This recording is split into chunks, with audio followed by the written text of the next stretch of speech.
Hi there, and welcome to the Skylight Books author reading series.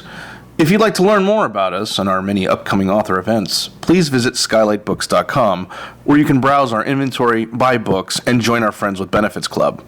You can also follow us on Twitter, Tumblr, and Facebook. To speak to a real live bookseller like me, please call 323-660-1175. Thanks for your support, and enjoy. So, in the spirit of a very male event that happened over the weekend, I need to borrow from it. Let's get ready to book launch!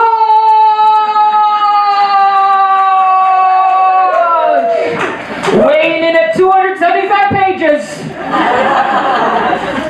From Rowena, where the air conditioning went out and all the electricity. She's already a bestseller here at Skylight Books. It is the hottest day of the year. Please welcome author and soon-to-be bestseller of her second book, Carina Chocano.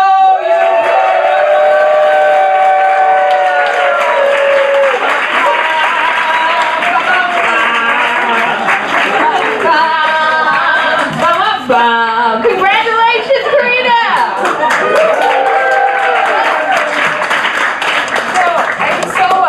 I just finished the book today. Who's finished the book or is in the middle of reading it? Finished. Are we all the ones who have a little bit of anger that is like through our system? Yeah. You castrated anyone yet, Mom? But I cried a lot. You cried a lot, right? I got really upset reading the book. And who else has it been emotional? Those who've no? No. What are feelings you had in reading it? What's that? I laughed. You laughed a lot. So yeah, I mean, it's. I feel like it's congratulations. It's so the writing I find so rich. I feel like it's a combo of autobiography, of film criticism, of just everything fucked up about patriarchy. All of like in cinema, film history. It's a lot of amazing stuff in 275 pages, so congratulations. Yeah. So you play the girl. Talk about where this title comes from and what got you writing this book. Okay, so the title actually is taken directly from a quote. I came across this interview that Isla Fisher gave in an Australian paper, and it was like a few years after she did the weighing practice, and she was asked if she'd had a ton of roles offered her after that, and she said that she hadn't, and at first she thought it was her, something wrong with her, but instead she realized that in Hollywood all the roles were written for men and you play the girl. And it just really resonated with me, and then what was really interesting is that almost immediately it was picked up all over the internet and mocked, like within 2 days. Who was mocking it? Everybody. Like every headline was sort of like, there was one that was like Borat's babe plans sex revolution based on that quote. And I know it really bummed me out. Yeah. Well, it's so does everyone have a name tag? Does everyone pick a role that they're playing? I'm train wreck. Karina is psycho and mommy. So these are all sort of archetypes. Psycho mommy. These are all. Are the train wrecks in the house? Psychos are here. Princesses. Roll call for princesses. Fembots.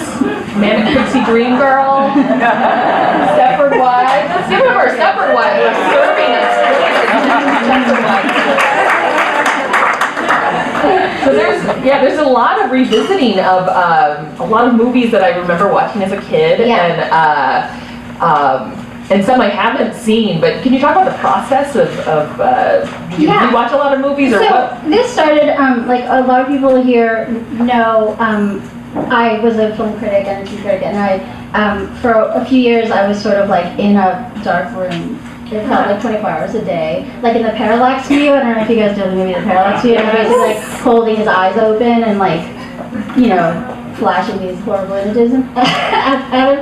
And it felt like, after a while, it really felt overwhelming to me. And so I think I just started to find, to like look for ways to figure out why I felt so bad. And so it was sort of a process of like kind of going back and excavating the things that I'd seen when I was young and looking for the things where there was some tension, like I loved them, but I also felt weird about it, and I didn't really know why, and so I kind of would go back and like maybe watch it again and read about it, and then also just sort of read about what was happening at the time. This is really good. I feel like you tracing your history, everything, your childhood, to you deciding, can I be a mom or not, against what you're seeing in the movies that it was sort of like this process of like looking for myself in the things that I was watching and sort of going back and trying to find some path, and you know, having a hard time doing that. And in fact, like I could read from the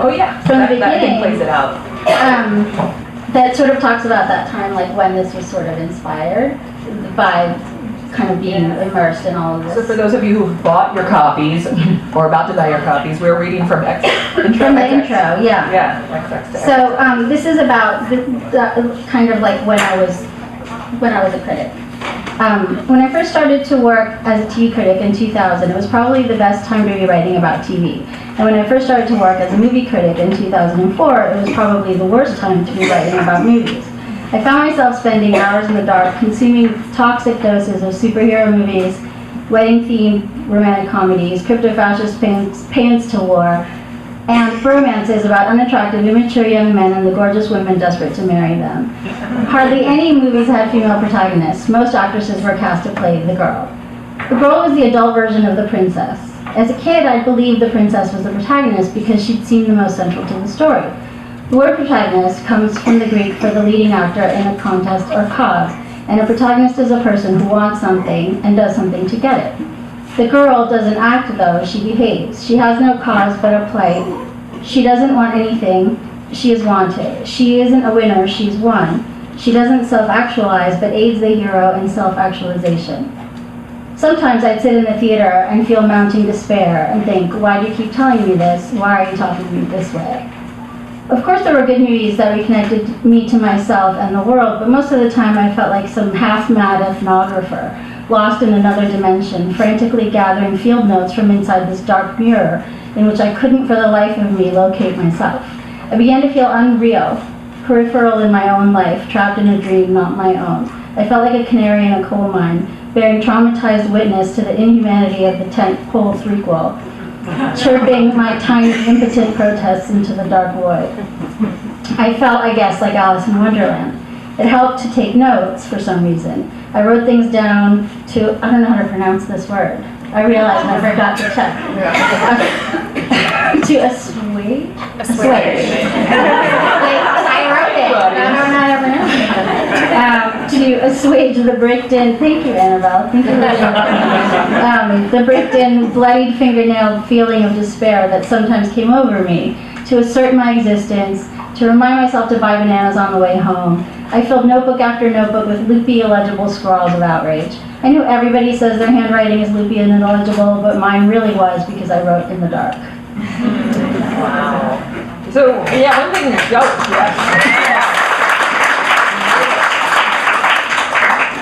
So you talk a lot about how the princess is not really a protagonist. It's like you have a princess, and can you talk more about examples from movies that illustrate that? Well, I guess like one of the things is that when little movies for little girls, and mostly like Disney movies, always have a princess as a protagonist. Almost always, with the exception, there are two exceptions. And so we're sort of used to seeing that character as the female lead character, and even in movies that aren't specifically about princesses, it's kind of a princess role. But when you look at it, the princess isn't really the character who's like out trying to right some wrong or to like achieve something or get something that they want. She's always like the object of the story, and so it's just sort of that like in a way it's like that the frame is sort of moved over and tricked you into thinking she's at the center of the story, but she's really not. Like the prince is still the center of the story, the camera just moved over. You know? The prince is the center of the story because he's the one who provides some sort of liberation or validation. He's the one that does something, you know, and like rescues her or whatever it is that he does, kills the dragon and Sleeping Beauty and kills Maleficent. You know, there's just no, the princess, especially in a lot of the Disney movies, is unconscious a lot of the time. So I thought it was really interesting because you brought back 2007. Mm-hmm. Back, things are like so surreal right now that I'm like, man, let's just go back to those Bald Britney days, like when things were just getting a little wacky. Connect that you really described in this interesting way about the princesses and the sort of like these figures that we publicly torture, or we love to look at them, but we also love to torture them and literally prod them with cameras. So can you talk about... Yeah, I mean, I really became obsessed with... I was working at the LA Times, and so I was in a newsroom, and for some reason in 2007, like, there was always there was a TV in the newsroom out in the calendar section that was like trained on TMZ all day long. And I remember it used to just like, I mean, it would drive me insane. Like, I used to get really jittery and weirded out by like having to like sort of watch this gossip all the time. And one of the main things that was happening was that Britney and all her cohort, Lindsay Lohan and I guess Paris Hilton to a lesser degree, were being hunted by the paparazzi, and they're also running around with no underwear on. They were, but it was sort of like, you know, like at every moment they were being captured in these strange situations. And actually, you know, it's true, but it really tells you something about how stories are framed, right? Because like I later saw a YouTube video of Britney pulling up to a gas station and being completely surrounded by paparazzi, and like so many blinding flashes in her face that she couldn't see, and she was like literally stumbling around because she couldn't see where she was going. And they would be like, they'd be like, you know, heckling her and like saying horrible things to her. And so there's no way that at one point the camera wasn't going to capture some like, you know, tragic image of her either stumbling or looking terrible. And so, you know, it really, like, when I saw those videos, I was like, wow, like, that doesn't, the narrative that you get from the tabloids really doesn't show you what's going into this picture, into getting this picture, you know? The narrative we're getting is just this, she's a train wreck. Right, the narrative, and it was like this punishing thing, like, the spectacle of the train wreck was so intense at the time, and we were so obsessed with it, and it's like, there was a war. And like all anyone cared about was Britney's underwear. There was even like a figurine, like I think there was a bobblehead of like no underwear Britney with a C-section scar that you could see. Oh wow. Yeah. So like it was such a distraction, and I was reading about it, and I read this thing that was really interesting that talked about how it kind of, the whole Britney persecution thing might have started with when Michael Moore did Fahrenheit 9/11. There was a direct cut, from something about it was her being interviewed the war, and then they interview her and they say, what do you think? And she says, you know, well, I think we shouldn't second guess the president. And then it shows, I think it's like the Twin Towers coming down. It's like literally blaming Britney for the whole thing. You know, the Iraq War. So it was kind of like at that point she just starts to be hounded like this animal. And it was like, I don't know, for some reason it was hard for me to watch.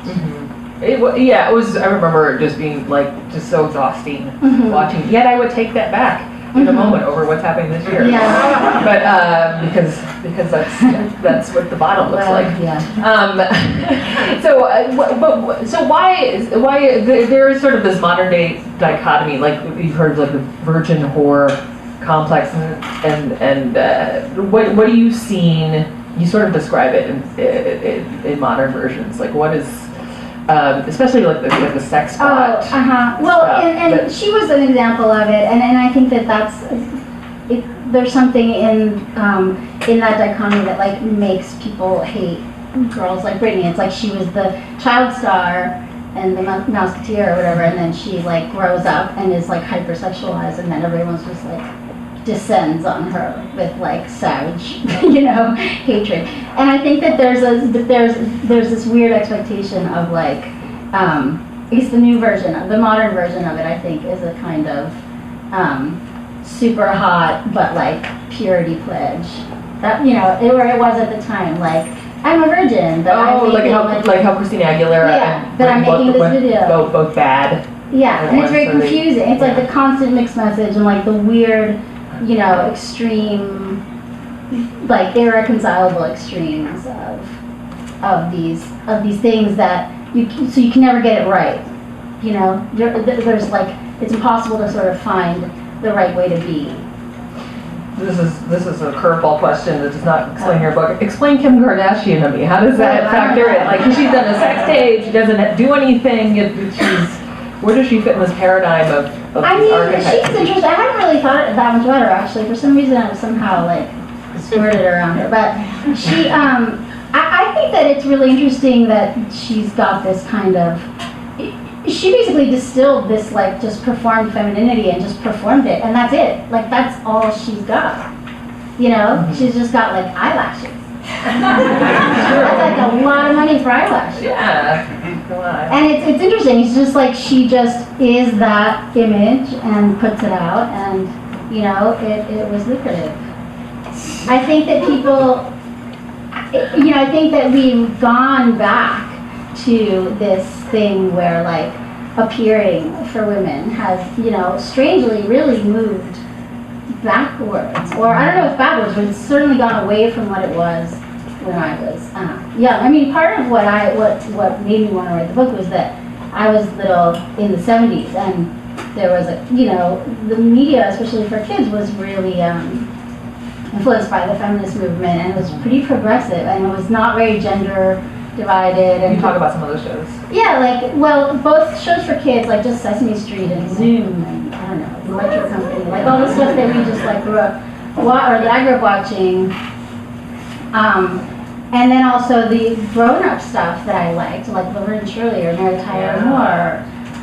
It just wasn't, you know, the people looked kind of like anyone. Everyone wasn't like super styled. They're like fashion and entertainment hadn't completely melded yet. So every actor wasn't, you know, like a brand ambassador all the time. Yeah. So people just looked like people. Yeah. And that really changed after, you know. What are those pivotal shifts that you see in the way women have been portrayed on screen since you were a kid in the 70s? Well, I think, like, you know, in the 70s there was a sort of, for one thing, there were many more, it felt to me, like stories of just women, like, living lives and doing stuff, you know, or like you could watch Laverne and Shirley and it was just like two funny friends. With normal butts. Yeah. Right. Normal clothes and like crappy apartment and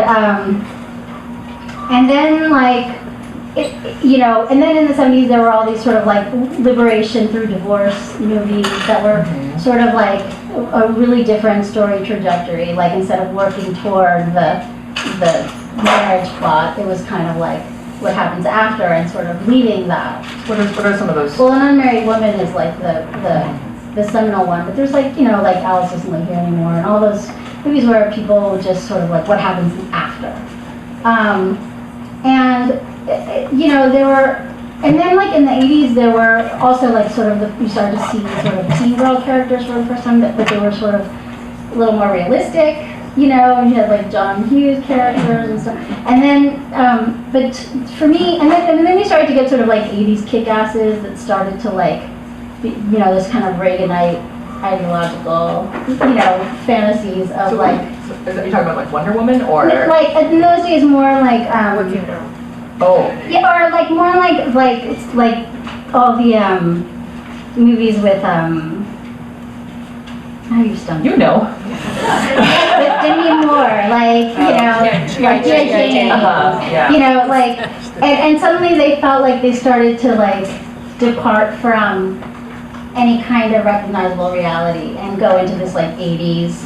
So it's Reagan's fault. It is Reagan's fault. It's like America, fuck yeah, kind of, you know, this sort of like symbol of. So, and then Pretty Woman happened, and then that's it, you know. And you think that Pretty Woman is the. Absolutely. So like if you want to talk about that movie, well, could you write up about it? It's a movie that you describe. Am I getting this right? There's a bunch of movies you describe. Is that the one that when your friends played it, you went to the corner and just sulked?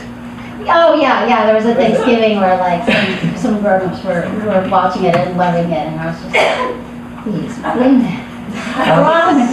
No, but like I think that it was, I saw it because actually Gary Marshall's kids went to college with me, and one of them, his friend went and had a cameo, and so they're like, oh, let's go watch it. And So LA. yeah, well, it was in Chicago, but he like, but I remember thinking like, God, that movie is such a throwback. Like, who's gonna watch that movie? You know, like, nobody's gonna like that movie. Like, and I was just like, that is hilariously, you know, irrelevant or just strange movie. Like, what a throwback. And it really took me by surprise that people loved it, you know. And it's a weird redux of I think you just said, of the princess narrative, yeah, except like, it's a prostitute right, who gets rescued by Richard Gere. Yeah, it's Cinderella as a prostitute, which I just couldn't reconcile. I just couldn't do it. My brain would not let me do it. Yeah. And so you think that's maybe that movie created a shift, that plus Well, Reagan. I don't know if that movie created the shift, but that was the moment where I think like you know, there's another interesting movie that I've read about this sort of people making a juxtaposition between Saturday Night Fever and Flashdance, and how in some ways they're similar, but Saturday Night Fever is about, you know, is still rooted in this guy's real life, and then he goes dancing, and then he's able to sort of escape his life, but then he's back in his real life. And Flashdance is just a music video, and nothing about it is real. In fact, it's just like aggressively denies reality from start to finish in every conceivable way. And talk about the plot about, because I think I didn't remember the plot until I read the story. I didn't realize she was I know it's in the lyric, she's a steel town girl on a Saturday night, but for some reason I just remember a girl dancing in a factory. No, she's dancing in a strip club that's not really a strip club. So she's an arc welder by day. She's 19. And a ballet dancer, right? She aspires to be a ballet dancer, but somehow she's like a union welder. She's like old enough to be a union welder, but she doesn't realize she's too old to start ballet because she's like 19. No one tells her that.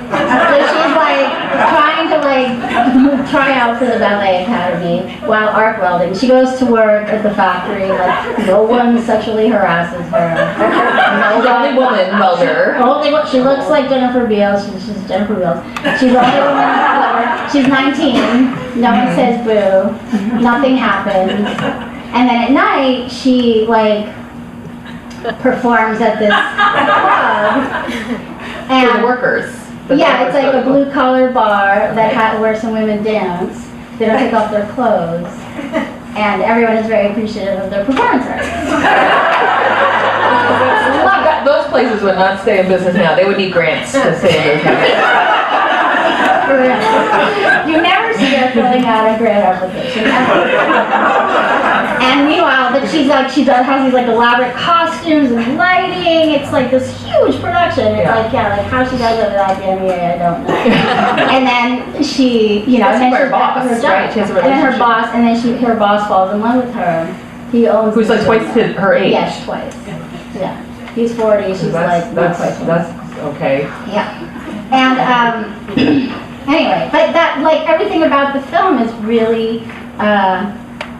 It's just fascinating, but I loved it as a kid because it was, it would be so amazing if life could really be like that, you know? I think that as a kid I was like, oh yeah, I'm gonna do that. I'm gonna be an artist.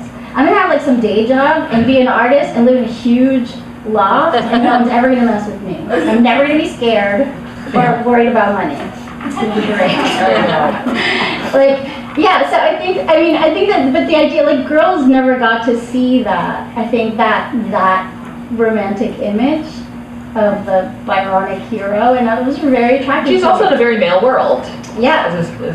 Which is a different way of seeing women, right? Yeah. Seeing them handling welding equipment and everything. She's a union member at 19. Yeah, her name is Alex. She has a boy's name. She has a pit bull. She lives in a warehouse.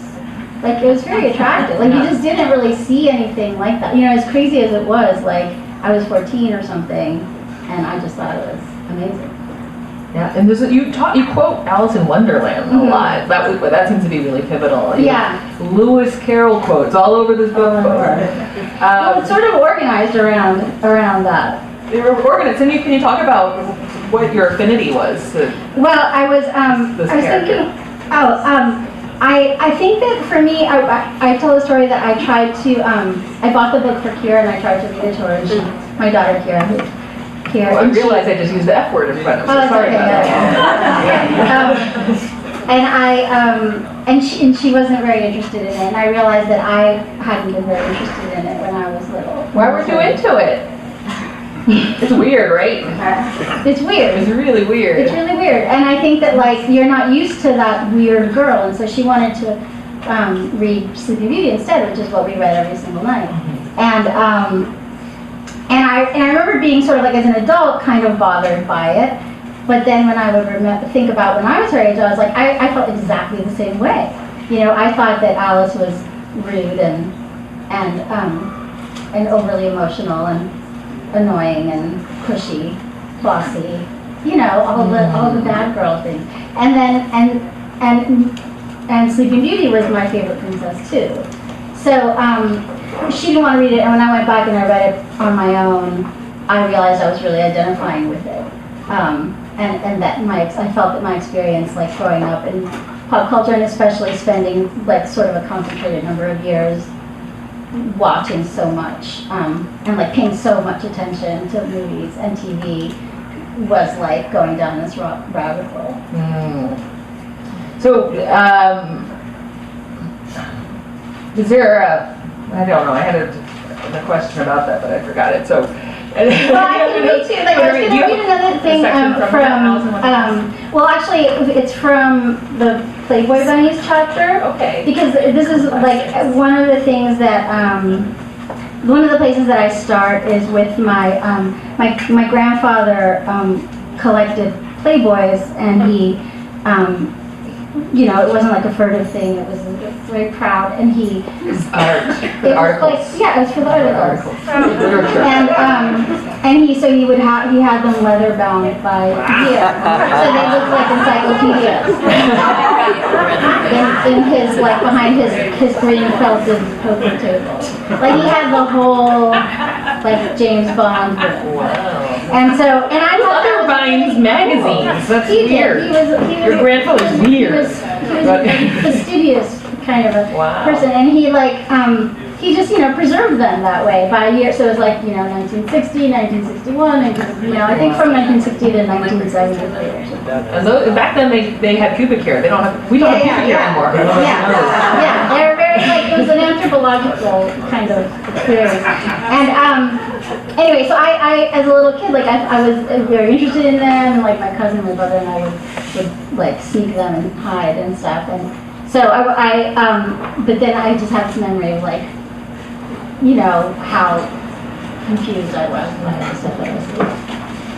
So Playboy pictorials were all culture, no nature. All those gauzy photos of naked girls alone in their kitschy rooms with their props and their yarn ribbon pigtails, like mine, had a strangely static and hermetic quality that made the girls' nakedness look somehow artificial. They made me think of the taxidermied animals at the Natural History Museums in Chicago and New York. It was like they were specimens, more lifelike than alive. That they were stripped of their clothes didn't bother me as much as that they were stripped of all context. They were isolated and frozen in time. Even the outdoor shots seemed to be taken behind glass.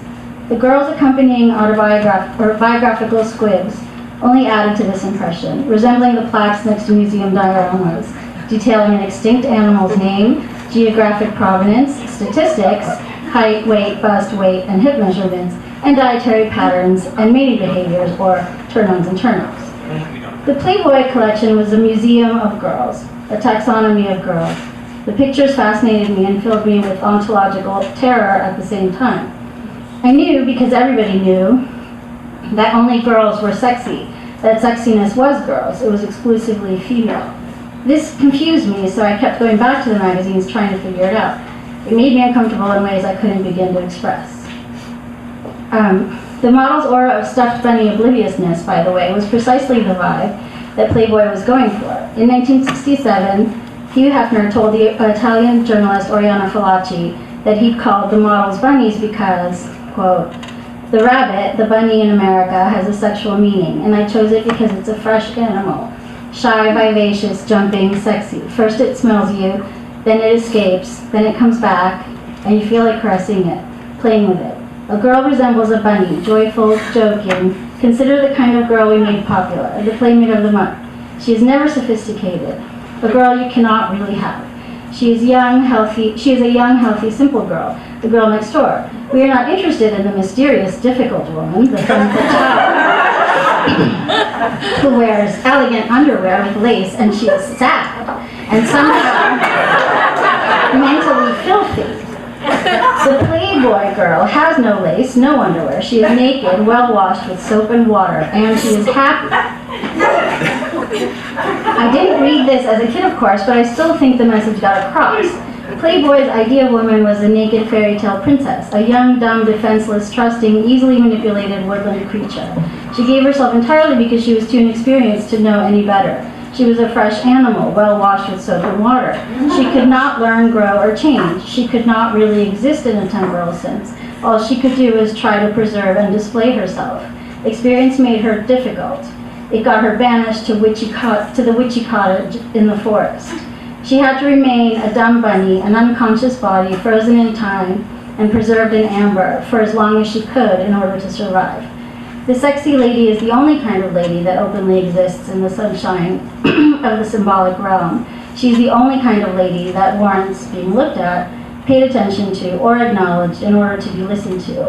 A lady should be nice to look at. There should be no doubt as to her sexual desirability, but this will undermine her argument no matter how sophisticated.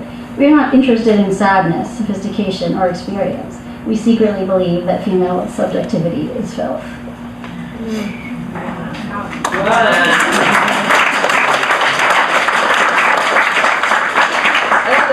We're not reading this, which is on the next paragraph, but I totally had Me Too moment. You described watching the Miss America, Miss World, Miss Universe pageant and actually thinking it was an actual statistical ranking of the prettiest women in the country, the world, the universe. Yeah. And I did too. I was like, oh, contests, they must be accurate. Absolutely. And but all the women. Because it was like sports. Yeah.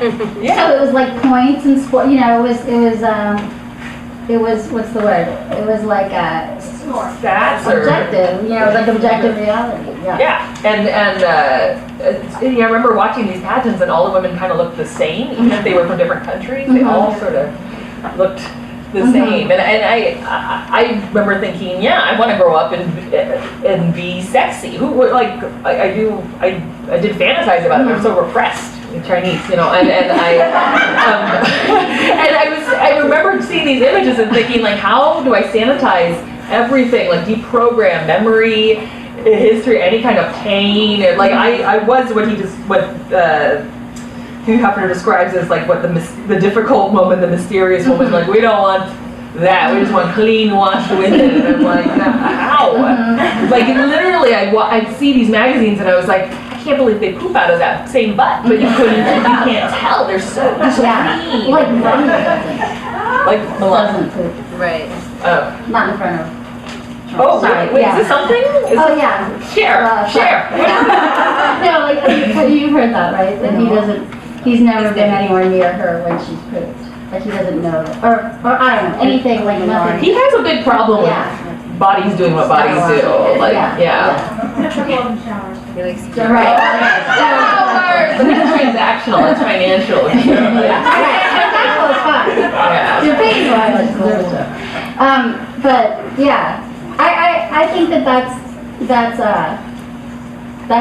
thing, because I think that the thing is that you're trained at the same time to think that like it seems weird to be that it doesn't seem like a real thing, but at the same time the alternative has to be worse because it seems worse. It's portrayed as worse, right? Mm-hmm. So what you fast forward to, and this is fast forwarding many chapters ahead, and a lot of this reading this book, by the way, is reading it, stopping, Googling.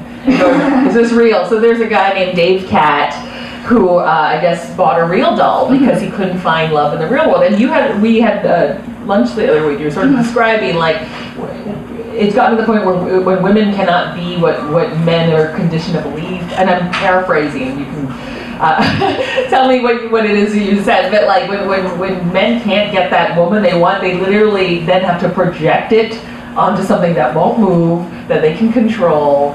And in the case of this guy, Dave Cat, he has real dolls that he has relationships with, that he's named, that live with him. That he takes to restaurants. That he takes to restaurants.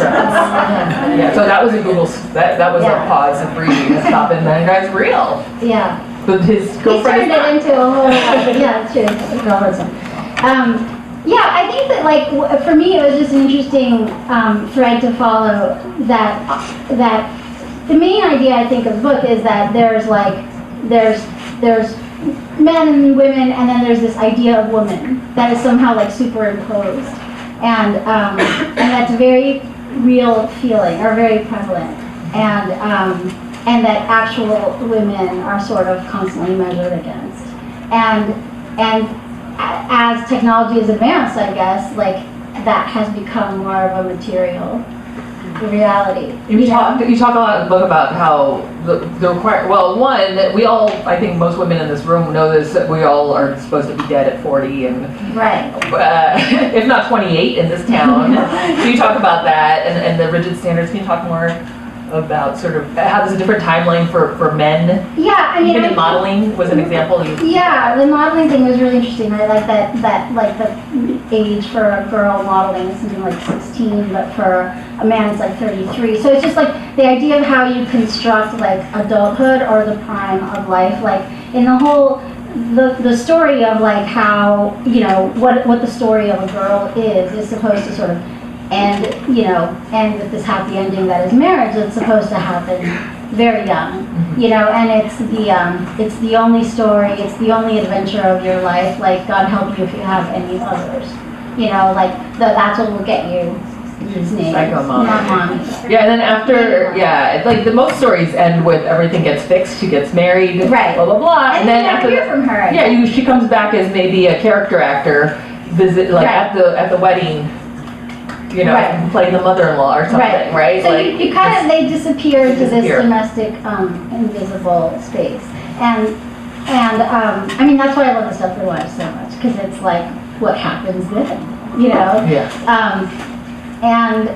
But I think that that's one of the things that's so bad, is that like, we don't grow up seeing any kind of trajectory for ourselves. Like, we are asked to like, see adult women represented by girls, almost exclusively. Like, I mean, one example in the book, I guess, from that essay you're talking about, is like there was a Harper's Bazaar, but all the magazines have this, like sexy at every age or whatever thing. Yeah. And you know, so they had like the spread, you know, so it was like what to wear in your 20s. Okay, and so the model was about the age was in her 20s. And then what to wear in your 30s, and they're all still in their 20s, but they look the same, it doesn't matter. And then in your 40s, in each one they had a real life example.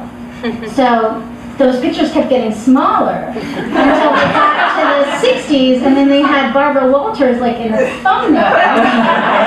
And a girl in like this like boucle Chanel suit looking stupid, you know, in this like a little girl and like a 16-year-old, like a model, in this like, you know, very grandmotherly suit.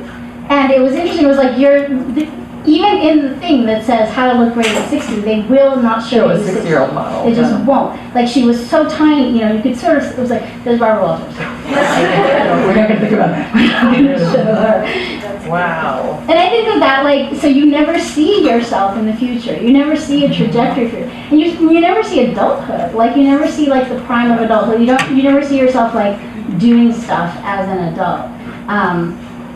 You know, even when mothers are cast, they're like a couple of years older than the adolescents that they're supposed to be mothers. And you talk about some of these, a lot of you go into who's directed, who's written the films, who's produced the films, a lot of men, and you talk about like some examples that if you actually did the math with Oh yeah, I always do them now. Some of the families, like if this And I'm actual, like, wait, when did she have that kid? Wait, that's if illegal. this actress actually had this kid, she would have been 15 years old when she or had the 12. first kid. Yeah, like that's terrible. Like you're like, I mean, one Yeah. example for me was when in Trainwreck, where the Brie Larson character, what is she doing in that 10,000 square foot house? And I always look at that. Yeah, like how many people who are younger than me on TV have big houses? yeah, That's not fair. and also like, what is she doing there? Like with this, with this like 13-year-old stepson. She's like 20.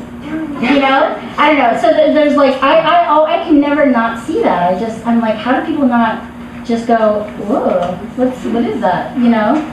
Are there examples of movies that you think, positive is such a tricky word, but that step outside of this framework of these, you play the girl?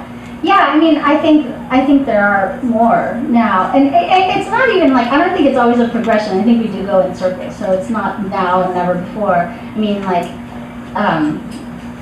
even in the teens, in the silent film era, there were probably way better representations of women and more women making movies than now.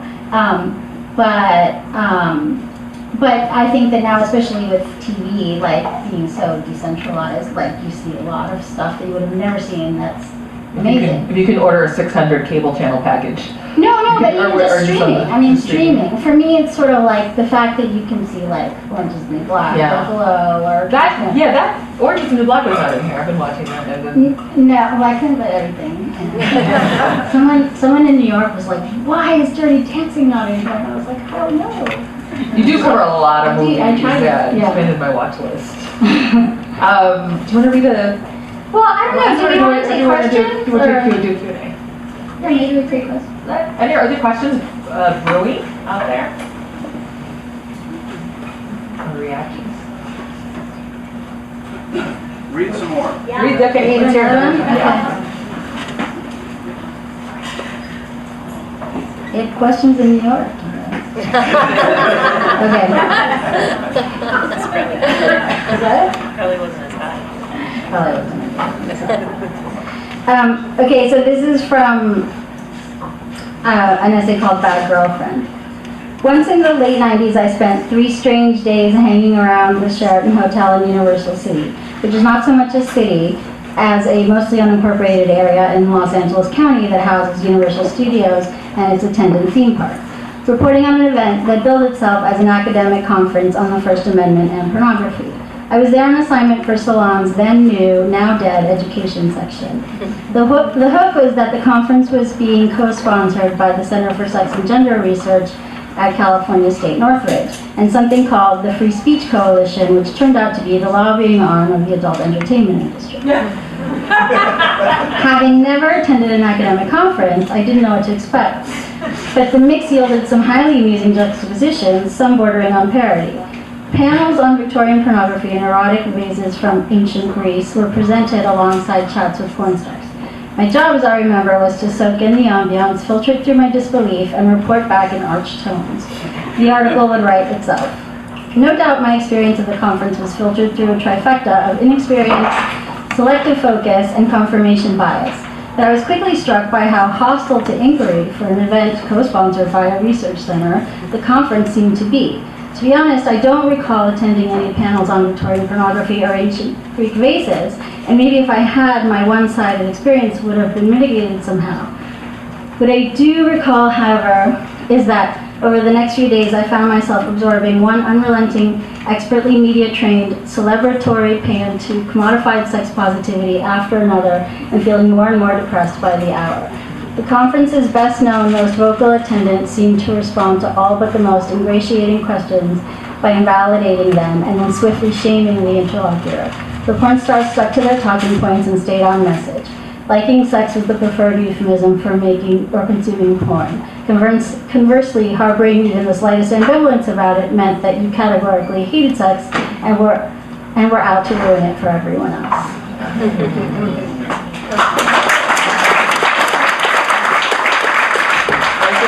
Conference like that you've been to? Well, I think that was the only conference ever like that. I think that they never did that again. It was really weird. But I more than a question. I think it's a comment. Lately, I was fighting not to see it because the name of the movie was The Mona Lisa Smile. I don't know if any of you have seen it. And it was with Julia Roberts, so I thought, I am not going to see this movie because it must be very stupid. But I did. And last night I saw it, and I was you need to see it. I was really surprised. The movie is set in 1953. Was he Oh yeah, I know about this movie, and it's about a teacher. And you know, the problem is, me being Latin America, in those times, except for white times, I was in Lima, Peru, very happily living. I didn't know if women voted, not voted. I just knew that I had to get married fast, as soon as I got out of school. Not college, school. So we got married at 20, 19, 21. And everybody else did. No, what was happening in the United States had no relevance to me. But then I had to move to the States immediately at that same age, married and came to Chicago. I was dumped into this process. Well, you're talking about, but that movie is like. And I got a job in a company where a very rich family, the mother of my boss, who was young, had been in college, and my friend Janet had been in college, and my friend Michael had been in college. The only one that didn't go to college was me. They all did. But they were all married. To find husbands. They were all married. They all lived in Lake Forest, Illinois. They all had 3 children, and some of them were extremely unhappy. Others, more or less, they all drank 2 gin and tonics at 5 p.m. to be able to face dinner and homework for the kids. And it was, and I looked at that life and I thought, and all of them went through, what do you call the hospitals where they go for alcoholism? Oh, they all went to rehab. My friends, I did. So, well, this movie shows you what it is. That movie, I think, talks about it's how in the it's sort of the Betty Friedan era, and it's about how in the 1950s they took the. But my comment to you was, Carina, all of the girls at Wesley knew that they were going to be there and got married before they graduated from school. Yeah, that was the thing that Betty Friedan talked about in the Feminist Mystique, that it went backwards from the 30s and 40s to the 50s. They started to push, and especially at the women's colleges, they started to push that. They changed, they changed the curriculum, and they started to make it. So it was our fault then? No, they started to really make it a thing that after the war, it was very a very kind of concerted thing. But Carina, yeah, sorry to interrupt. interrupt. Do you think that the movies have moved forward since the 20s and 30s? Because I'm thinking of like His Girl Friday and the strong female characters. Like, where do you think we are in the trajectory? Yeah, I think that it's gone in a lot of ways backwards. Although now we're in a kind of a good moment again, but until really recently, it was going in a completely different direction. And I think that a lot of it has to do with the fact that we were joking about it's Reagan's fault in the 80s, but it's a lot of it, I think, is media consolidation and studios and the idea of all stories as product and how they're sort of produced in such a pipeline way, and were more than until recently where things kind of have opened up. Whereas in the 20s you had a much more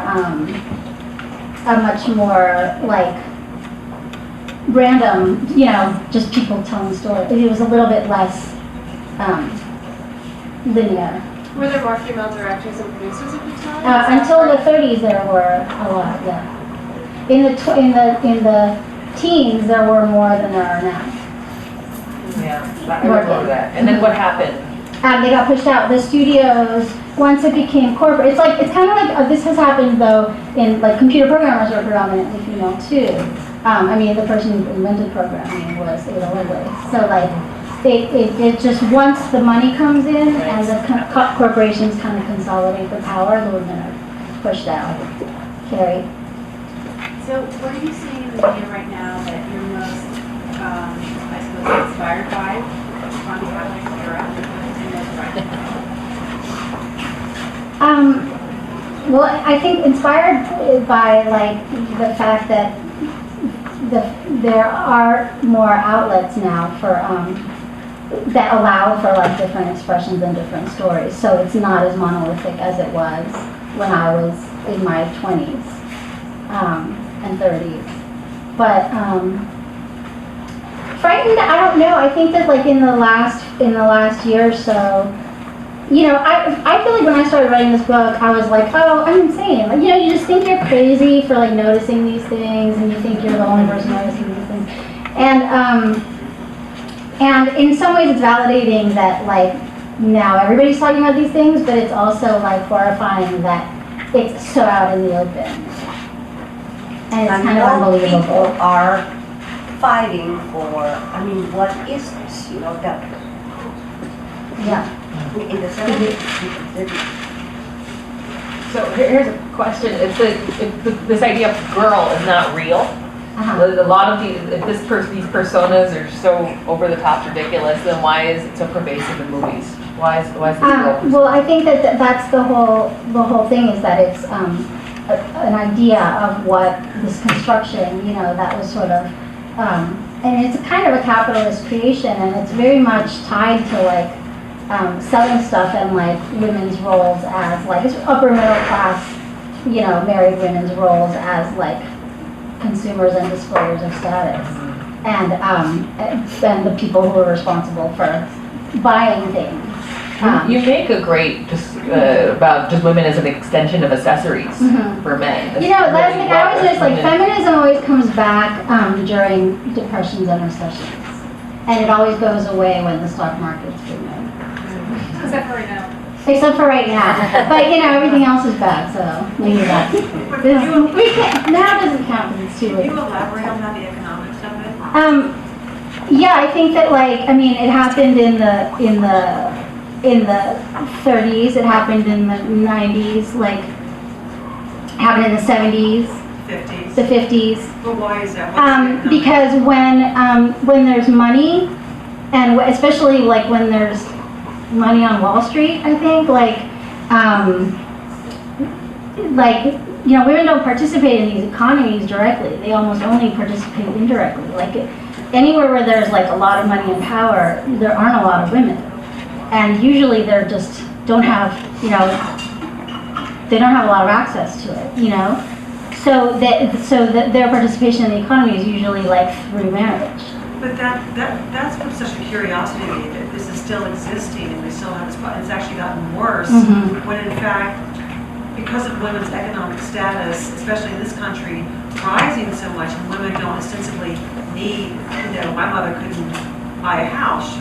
My father's name. Well, she couldn't even get a mortgage until 1973. Well, that's what I mean. She couldn't buy a house. That's the fact. Or a car loan. So now that's changed 100%. Women are economically viable and can be, and yet why has it gotten worse, or at least why is it not shifted? Because it doesn't want, because the whole system isn't, I mean, it's not set up to support it. Like, it's when we start, you know, we go to school in equal numbers, we start out in the workplace in equal numbers, we're paid about the same amount in our early careers.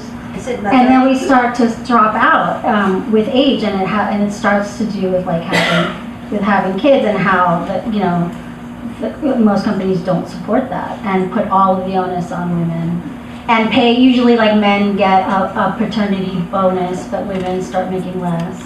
Right, I guess my question to you is, so what's interesting to me is that why is it the images continue to be the same even though the economics have changed? Because who's making the images? Men. But I'm curious, did you read the article in The Atlantic a couple weeks ago about how America went haywire? I think I did, but remind me what it was. Well, he coined this phrase, the fantasy industrial complex, and started to talk about how there was a period in which whatever side of the spectrum you were on politically, people started to decide that they could create their own reality. Yep. Right? And so, as much as we blame Reagan, which I do. Where psychologically have the left, or whoever, with the people you think are on the right side of things, signed on to the fantasy that we can create whatever we want to create, and how, so like when you were saying, why are the images the same? To a certain degree, I feel like it's somewhere in there, it's that whether we believe we can have it all, whether we believe, you know what I mean? And where does the responsibility lie in carrying that? One of the things I think is that like the structure like of the corporate structure is like what? It's like 100 years old, and it hasn't really changed that much. It like comes out of like the 19th century. It didn't exist. Corporations didn't even exist before like that long ago, And so I think that we treat this stuff like it's just the way of the world or human nature, but it's not. It's culture, and it's fairly recent. We made it. It was made this way, and so this is how it works. So like, if you're expected to stay, you're expected to stay at work, and there's no like social like help for women, say with young children. Choices are forced, and I don't know if that's what you're saying, but the image I think remains the same because we still buy into the story. I think there's a disconnect between like what actually happens and the stories that we see. We can take one last question, and then you ask the questions when we do signings. Okay. So we can take them. I just have a comment. I mean, it's a really interesting discussion, but I just want to point out, so I grew up in Bulgaria, in the communist country, and right before the wall fell down, you know what movies showed up in the Bulgarian movie theater? What? It was Pretty Woman and Flashdance. Oh my God. That was like imperialist indoctrination. Right there. The images are absolutely integral to the whole system. Absolutely. You have to believe it. You have to believe it, or else it falls apart. It's completely reliant on these stories.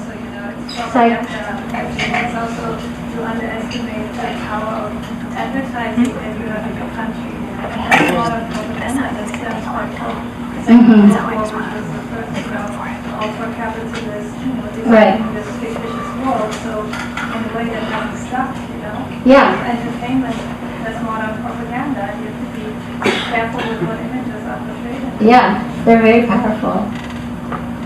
So, I know there are more questions, but